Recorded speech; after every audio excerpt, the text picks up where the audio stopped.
नमस्कार, स्वागतम। आज के अंक में चर्चा करेंगे नाद योग की, नाद अनुसंधान की। एक ऐसा विषय जिस पर बहुत कम काम हुआ है, एक ऐसा विषय जिस पर योग कराने वाले भी बहुत कम चर्चा कर रहे हैं, बहुत कम प्रयोग कर रहे हैं। हमने सोचा आपके लिए इस चैनल पर नाद योग के विषय में ऐसी विस्तृत जानकारी लाई जाए, ऐसी शास्त्रोक्त जानकारी लाई जाए जिसको आप अपने दैनिक जीवन में प्रयोग करके लाभ उठाएं। अब जीवन में सारे सुख उपलब्ध हैं, हमारे सोचने पर हमारे मस्तिष्क के किस प्रकार से कार्य करता है इस पर, और हम उस विचार को किस प्रकार से कार्य में परिणत कर पाते हैं इस पर। तो एक स्वस्थ मस्तिष्क यदि हमारे पास हो तो हम अपने जीवन में कभी भी असफल नहीं होंगे। हमारे बिगड़े काम बनने लगेंगे, हमें सभी सुख प्राप्त होने लगेंगे। मस्तिष्क की सक्रियता, मस्तिष्क की वो स्थिति जिसमें वो हमारे लिए विवेकपूर्ण निर्णय लेता है, जिसमें वो हमारे लिए उचित निर्णय लेता है, सही समय पर सही कदम उठाने के लिए हमें प्रेरित करता है, यदि ये सारी बातें हमारे साथ होने लगें तो हमें जीवन में सभी सुख धीरे धीरे प्राप्त होने लगेंगे। हम अपने जीवन में निरंतर उन्नति की ओर बढ़ते रहेंगे और सबसे बड़ी बात, हम अपने जीवन को पतन की ओर नहीं जाने देंगे। किसी भी प्रकार से डिप्रेस नहीं होंगे, किसी भी प्रकार से नशे के चंगुल में नहीं पड़ेंगे, किसी भी प्रकार की कुसंगति में नहीं पड़ेंगे। और जब ये सब हमारे साथ होने लगेगा तो निश्चित रूप से ऐसा कौन सा पुरुषार्थ है जिससे हम वंचित रह जाएंगे। धर्म, अर्थ, काम, मोक्ष, चारों पुरुषार्थों की प्राप्ति हम तभी कर पाएंगे जब हमारे विचार ठीक होंगे और हमारा मस्तिष्क सही प्रकार से सक्रिय होगा। नादानुसंधान एक ऐसी विधि है जिसके द्वारा हम अपने भीतर चलने वाले शब्दों को ही, हम अपने भीतर निरंतर होने वाली ध्वनि को ही सुन करके अपने को ऊर्जावान बना सकते हैं, अपने शरीर और मन का कायाकल्प कर सकते हैं, अपने जीवन को पूरी तरह परिवर्तित कर सकते हैं। तो क्या है ये नाद अनुसंधान, क्या है ये नाद योग, जिसकी शास्त्रों में बड़ी प्रशंसा है और जिसके लिए कहा गया है कि ये मन को लय करने वाले साधनों में सबसे श्रेष्ठ है। मन को लय किससे करना है? उसके क्रिएटर से, अपने निर्माता से। यदि आपका मन मिल गया तो सोचिए ऐसी कौन सी क्रिया है जिसको आप नहीं कर सकते। यानी परमात्मा से ही जब आप जुड़ गए तो फिर इस जीवन में क्या आपके लिए असंभव रह जाएगा? कौन सा सुख आपके लिए प्राप्त करना असंभव होगा? किस प्रकार की उन्नति आप नहीं कर पाएंगे? तो सबसे आवश्यक है उस नाद को सुनना, उस नाद का अनुसंधान करना जो आपके भीतर हर समय हो रहा है। एक ऐसी ध्वनि जो हमारे अंदर हर समय हो रही है, उसको सुनना, उस पर ध्यान लगाना और थोड़ी देर उसमें ही खोए रहना।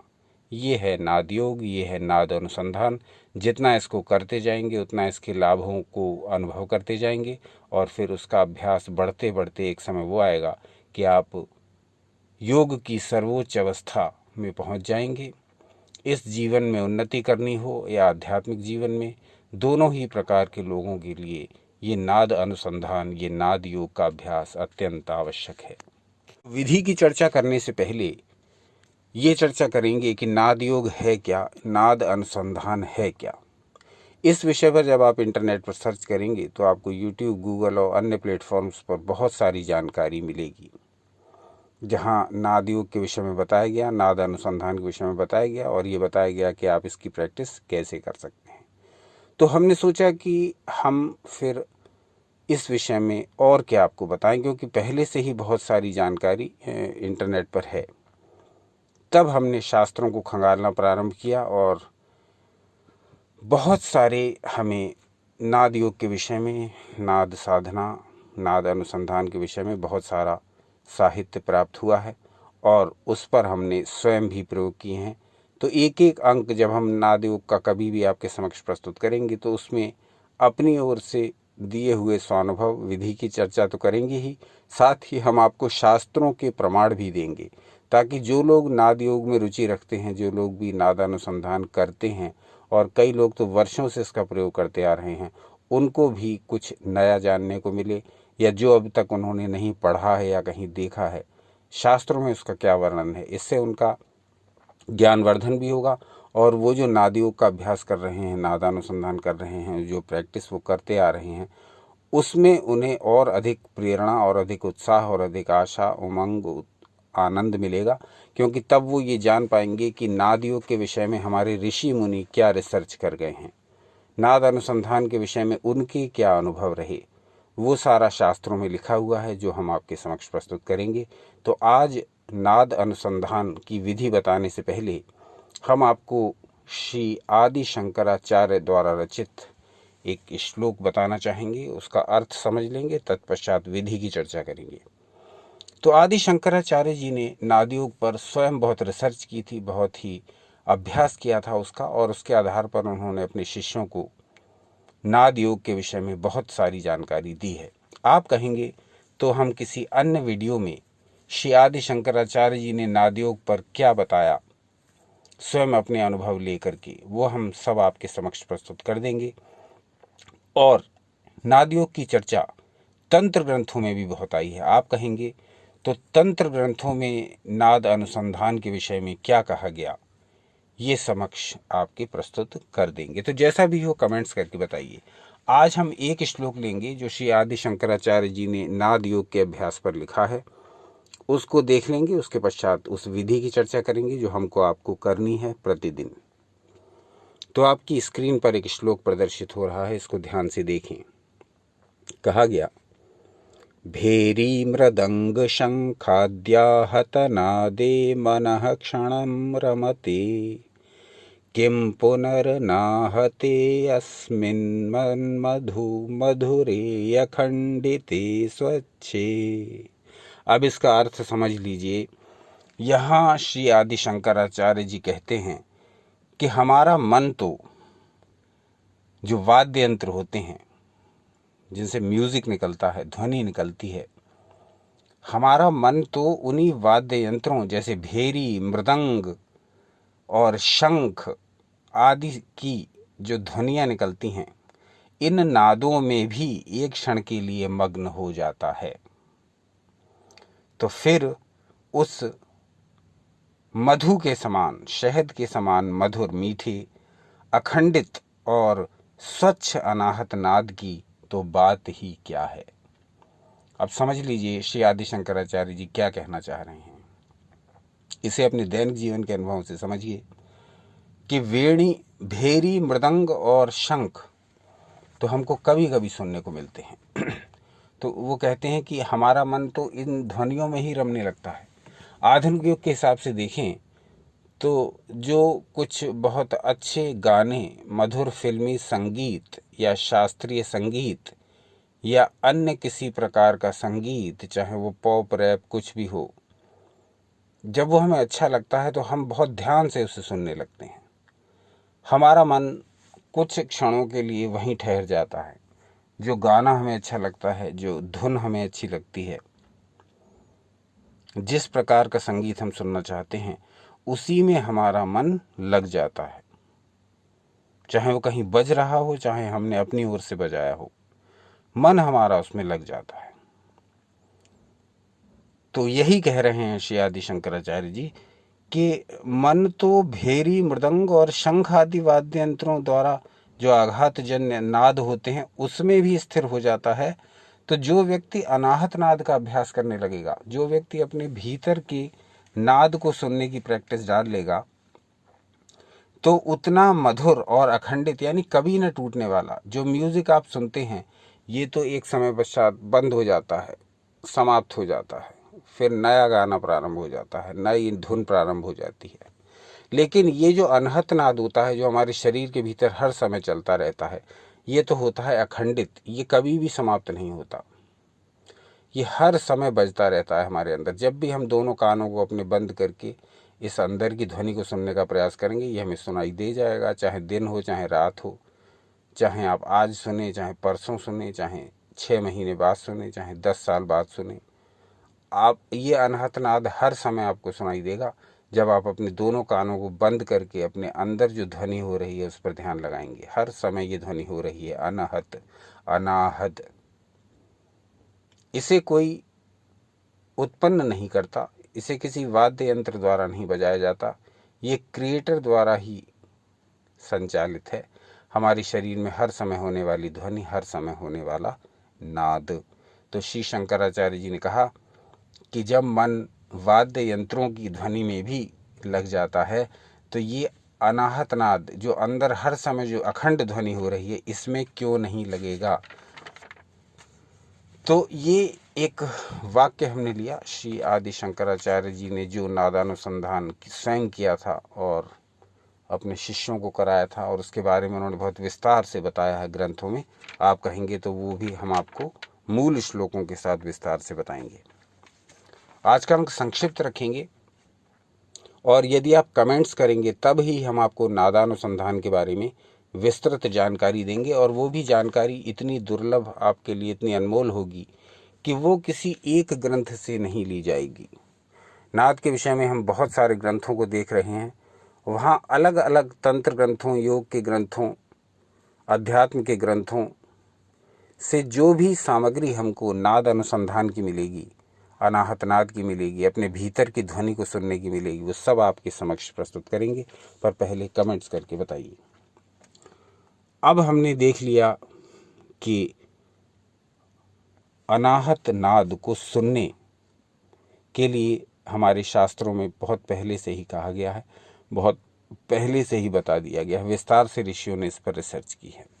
अब हम ये देख लेते हैं कि अनाहत नाद यदि हम इस ध्वनि को सुने जो हमारे भीतर हो रही है, तो उससे हमें मूल लाभ क्या होंगे। लाभ इसके अनगिनत होते हैं, लेकिन हम कुछ लाभों पर चर्चा कर लेंगे जो मोटे तौर पर हमारी समझ में आ जाएं कि यदि हम इस नादानुसंधान का नियमित अभ्यास करें तो हमें क्या लाभ हो सकते हैं। लाभ बहुत होते हैं।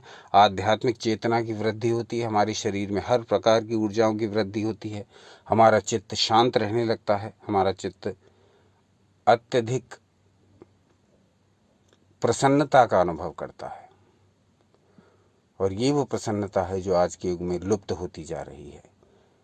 हमारे भीतर जो बैठे विकार हैं वो नष्ट होने लगते हैं, मानसिक विकारों का नाश होने लगता है। काम, क्रोध, मद, लोभ, मोह, मात्सर्य, ये जो विकार कहे गए हैं ये भी नष्ट होने लगते हैं इस नादानुसंधान के नियमित अभ्यास से। हमारे मस्तिष्क की कार्य क्षमता बढ़ जाती है, हमारे मस्तिष्क की कार्य कुशलता बढ़ जाती है। आप इसे कुछ दिन करके देखिए और ये आपको फिर पुस्तकीय बातें नहीं लगेंगी, क्योंकि तब ये स्वयं आपके अनुभव में आ चुकी होंगी। हमारी निर्णय लेने की क्षमता में वृद्धि होने लगती है, हम अधिक विवेकवान हो जाते हैं। किस कार्य को हमें करना है, किस कार्य को नहीं करना है, ये विवेक हमें आने लगता है, ये बुद्धि तेजी से विकसित होने लगती है। इस प्रकार हमारे निर्णय लेने की क्षमता में भी वृद्धि होती है, हम त्वरित निर्णय ले पाते हैं, हम सही निर्णय ले पाते हैं। और जिस व्यक्ति की विवेक शक्ति पर्याप्त रूप से जागृत है, वो जीवन में किसी भी क्षेत्र में कहीं भी असफल नहीं हो सकता। वो अपने बिगड़े कामों को बनाने की सामर्थ्य रखता है, वो अपने जीवन को पूरी तरह परिवर्तित करने की सामर्थ्य रखता है, वो अपनी वर्तमान परिस्थितियों से उबरकर अपने भविष्य को उज्जवल बनाने के लिए जो जो कार्य संभव हैं उनको उचित रीति से कर पाने की योग्यता पा जाता है, यदि वो निरंतर नादानुसंधान का अभ्यास करे, निरंतर नाद योग का अभ्यास करे, निरंतर अपने भीतर की ध्वनि को सुनने का प्रयास करे। तो ये हैं नाद योग के, नादानुसंधान के कुछ लाभ। ये कुछ लाभ आपको बताए गए हैं मोटे तौर पर, लेकिन इसके जो लाभ होते हैं वो पूरे के पूरे जीवन को परिवर्तित कर देने वाले होते हैं। उन लाभों को बताने से भी कोई लाभ नहीं, और उन लाभों की जितनी भी चर्चा की जाए उस चर्चा से भी कोई लाभ नहीं, क्योंकि सबकी एक कर्तव्य है। जब करेंगे तो स्वयं ही जान जाएंगे कि क्या क्या लाभ हो रहे हैं इस नादानुसंधान के नियमित अभ्यास से। तो अब हमने जान लिया कि नादानुसंधान है क्या, नाद योग है क्या। अपने भीतर की ध्वनि को सुनने का प्रयास करना, अपने भीतर की ध्वनि को प्रतिदिन सुनना, ये नाद योग है। तो जो लोग अभी 14 मिनट से ऊपर का वीडियो हो चुका है अब तक बने हुए हैं, वो अब इस विधि को ध्यानपूर्वक सुन लें और इस विधि के अनुसार ही नियमित अभ्यास करें। आपको कुछ ही दिनों के भीतर ज्ञात होगा कि हमने ये जो अभ्यास प्रारंभ किया है वो कितना सही निर्णय हमने लिया। इसका कितना उचित प्रभाव, कितना पॉजिटिव प्रभाव हमारे जीवन पर पड़ रहा है। तो नादानुसंधान नाद योग की सबसे बड़ी विशेषता ये कि इसके लिए समय का, लिंग का, जाति का, धर्म का, आयु का कोई बंधन नहीं, दिशा का कोई बंधन नहीं। किसी भी दिशा में कभी भी किसी भी स्थान पर इसको प्रारंभ कर दीजिए। स्नान आदि की कोई आवश्यकता नहीं। जिस स्थिति में बैठकर करना चाहें करना प्रारंभ कर दीजिए। रीढ़ की हड्डी को सीधा रखने का प्रयास करिए। अब थोड़ी देर अपनी श्वासों पर ध्यान लगाइए। चले वाते चलम चित्तम। यदि आपकी प्राणवायु चंचल है, आपकी सांसें अव्यवस्थित हैं, तो मन भी चंचल ही रहेगा। मन और प्राणवायु आपस में बहुत इंटर रिलेटेड हैं, बहुत कनेक्टेड हैं। थोड़ी देर सांसों के आने जाने पर ध्यान लगाइए, चित्त आपका अपने आप शांत हो जाएगा। अब आप नादानुसंधान करने के लिए पूरी तरह तैयार हैं। बस अब आपको अपनी दोनों आँखों को बंद कर लेना है और अपनी दोनों पहली उंगलियों से अपने दोनों कानों को बंद कर लेना है।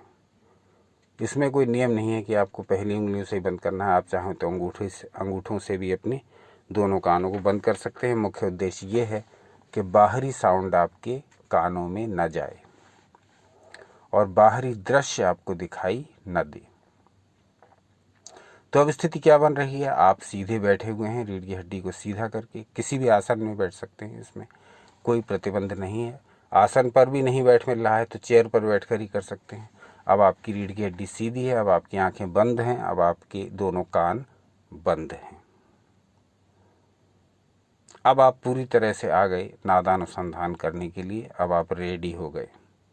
बस अब आपके भीतर जो ध्वनि हो रही है, ये कानों को बंद करके जो साउंड आपको सुनाई दे रहा है, अंदर शरीर के अंदर चलने वाला ये जो साउंड है, ये जो अनहद नाद है, ये जो कभी न रुकने वाला संगीत है, ये जो चल रहा है, इसको सुनिए, ध्यान से सुनिए, सुनते रहिए। 5 मिनट तक आप ध्यान लगाए रखिए इस साउंड पर जो हो रहा है आपके शरीर के ही अंदर। 5 मिनट से प्रारंभ करिए। इतना समय पर्याप्त है। बाद में जैसे जैसे आपकी प्रैक्टिस होती जाए, आपको आनंद आता जाए, आप इस समय को बढ़ा सकते हैं और कितनी भी देर तक ले जा सकते हैं। इसमें समय का कोई बंधन नहीं है। जितना आप पर समय हो उतना कर सकते हैं। 5 मिनट तो मिनिमम करें ही। तो जितना समय आपने कर लिया उसके पश्चात आप अपने दोनों कानों को फ्री छोड़ दीजिए, दोनों कानों को खोल लीजिए, दोनों आँखों को खोल लीजिए। बस अब आप अपनी दिनचर्या में लग जाइए। ये हो गया आपका एक दिन का नादानुसंधान प्रयोग पूरा। इसी प्रयोग को प्रतिदिन आपको करना है। कुछ नहीं करना है, इसमें कोई प्रयत्न नहीं करना है, अपनी ओर से कोई क्रिया भी नहीं करनी है। बस देखना है, ऑब्जर्व करना है, सुनना है। किसको? जो अंदर निरंतर ध्वनि हो रही है, जो अंदर नॉन स्टॉप आवाज आ रही है, जो अंदर सक्रियता हो रही है, जो अंदर वाइब्रेशंस चल रही हैं, जो अंदर हलचल हो रही है, इस पर ध्यान लगाना है और वो बिल्कुल लग जाएगा बिना किसी प्रयत्न के। आंखें बंद रखिए, कानों को बंद कर लीजिए ठीक से। बस यही अनहत नाद है, यही अनाहत नाद है, यही नाद अनुसंधान है, यही नाद योग है, यही लय योग है। ये वो योग है जो सीधा आपको अपने अंदर झांकने का अवसर देता है। ये वो योग है जो आपको अपने भीतर हो रही क्रियाओं से परिचित कराता है, जो आपको अपने निर्माता के सीधे संपर्क में लाता है।